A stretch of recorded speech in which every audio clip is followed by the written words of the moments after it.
آسانی اور چھٹی بھی اتنی ہی ہے جتنی خدا کی طرف سے اجازت ملے. ہم اپنی طرف سے آسانی یا چھٹی نہیں کر سکتے ہیں جیسے ہمارے دل میں آ جائے یا ہمارے گمان میں آ جائے.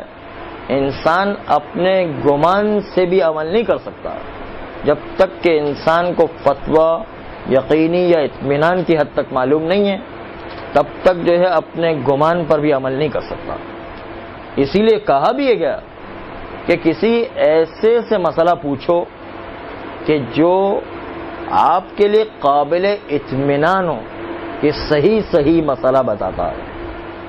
ایسا نہیں جس سے آپ مسئلہ پوچھیں جو اس کے دل میں آیا بتا دیا یا جو اس کے گمان میں آیا اس نے بتا دیا. وہ اس بات کی پرواہ نہیں کر رہا کہ صحیح مسئلہ بتایا جا رہا ہے یا صحیح مسئلہ نہیں بتایا جا رہا. تو جس میں یہ پرواہ نہیں ہے اور اس میں اتنی جرأت نہیں کہ وہ کہہ سکے کہ مسئلہ مجھے یاد نہیں ہے یا مسئلہ مجھے ابھی اس وقت نہیں معلوم، اتنی جرأت کسی میں نہیں ہے تو اس سے مسئلہ نہیں پوچھنا ہے. اور جو دل میں آئے گا بول دے، جو اس کے گمان میں آئے گا بول دے.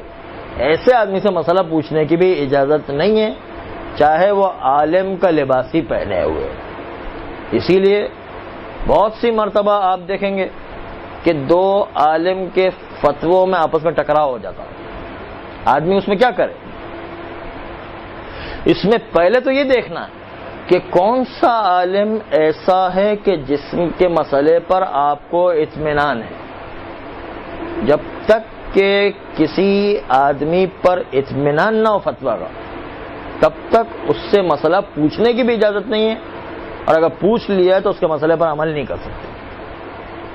اور اگر دو عالم جس میں اطمینان ہے اس میں ٹکراؤ ہو جائے تو پھر آپ کو اپنے مجتہد سے استفتاء کرنا ہے، ان سے معلوم کرنا ہے یا ان کی کتاب میں دیکھنا ہے کہ کیا فتویٰ حقیقت میں لکھا گیا ہے. اس لیے اپنے آپ سے اطمینان کرنا ہے فتوے کے سلسلے میں. پوچھنے والے کے بارے میں بھی اطمینان ہونا چاہیے کہ یہ صحیح فتویٰ بتائے گا، صرف اسی سے فتویٰ پوچھا جائے. ہر ایک سے فتویٰ پوچھنے کی بھی اجازت نہیں ہے.